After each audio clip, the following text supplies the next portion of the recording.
What's up, farming family? How y'all doing today? Guess what we're checking out? We're checking out the Maverix Havik Power. This is a 16 millimeter elongated paddle. I say that because I'll get into that later on in this review. But if you're wondering why I'm wearing these ridiculous looking safety glasses, I've been weed eating underneath fence rows. So yeah, you're just gonna have to deal with this right now because if without it, the sun's making me go like, bro, it's rough. But yeah, we're going to be talking about this paddle, everything about it, how I feel, the spin, the pop, the swing weight, the twist weight, all the numbers you guys are interested in. I don't do the RPMs yet. I'm thinking about getting into doing that. We shall see, but don't hold me to that. But I do have a code for them. It's Farmer10. You get a 10% discount. I do get a kickback from that. But let's get into this. In terms of the pop of this paddle, it's a pretty soft face compared to like the double black diamonds, the Vatics. There's all Vatics thermoforms in general. Like this is one of the softer feeling Gen 2 paddles that I felt like I didn't have any problem whatsoever with the pop off the face. It stayed on the face longer than it did with the Yola Perseus, the Electrum Model E Elite, and paddles like that. That'd be the best way to compare it. And then when it comes to the power of the paddle, even though it's elongated, it doesn't necessarily have the power that like the Rhombus R3 Pulsar, the Electrum Model E Elite, and all the other elongated paddles have. They have a significant more amount of power, and it's due to the edges being cut off. See, they cut the edges off of this paddle to increase, to decrease the swing weight some, and it definitely helped in that aspect. You'll notice that later on when I mention it in the twist or the swing weight and twist weight area. But it does affect the power a little bit, which isn't really a problem because you can just add lead tape if you want to make it more powerful like the other ones. And then it'll bring the twist weight to the other, elongated paddles.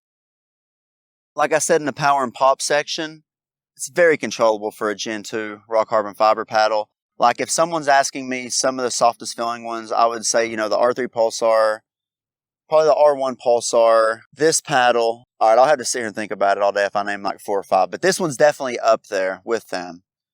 And the Groovin 13S, the moving one, it's very soft too for what it is. Those would be 4 of the softer ones that, I would tell people if they're wanting soft Gen 2 paddles. But yeah, the control's not going to be a problem if you've used other Gen 2 paddles. It'll actually be easier for you to control than some of the other ones. In terms of spin, I was using it and going to the double black diamond, and I feel like the spin is very similar between the two. I don't think you're going to notice like a difference at all if you switch between the two, or if you switch between the double black diamond and the Volair, or this and the Volair. They're all like right there next to each other.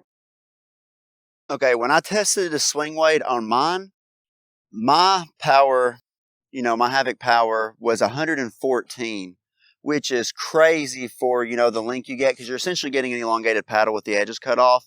And that's cutting down drastically on the swing weight from the 120 plus that you get from the other elongated paddles. So cutting the edges off drastically changed it. Because you're taking materials off, you're taking weight off the edges. So that's making it easier to swing. So if the swing weight's too light for you, you can always add lead tape. This is definitely a customizable paddle in that aspect of it due to the edges, missing. And the overall weight of mine was 8.2 ounces.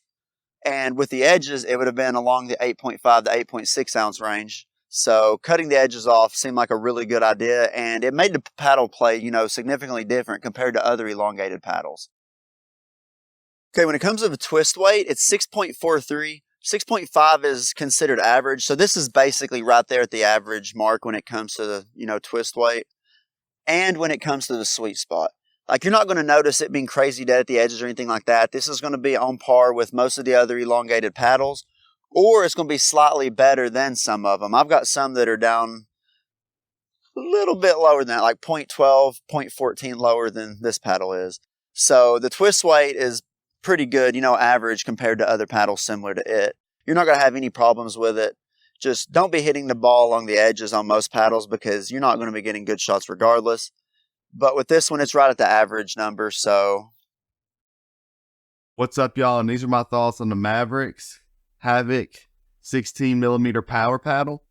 So this was a nice breath of fresh air for me, honestly. I have been using a lot of elongated heavy paddles with high swing weight. So dropping down to a hybrid was 114 swing weight was definitely nice. up at the kitchen line. So I really do think that this paddle is great for control. But being a 16 millimeter, though, it definitely has the plow through and stuff that you're looking for. So I really do think this paddle is definitely worth looking into. So for the price of this paddle at $154, it's really up to you if you want to buy it.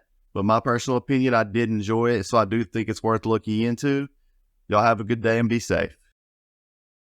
When it comes to value for your money, this is a $159 paddle and it goes down to $140 with my code.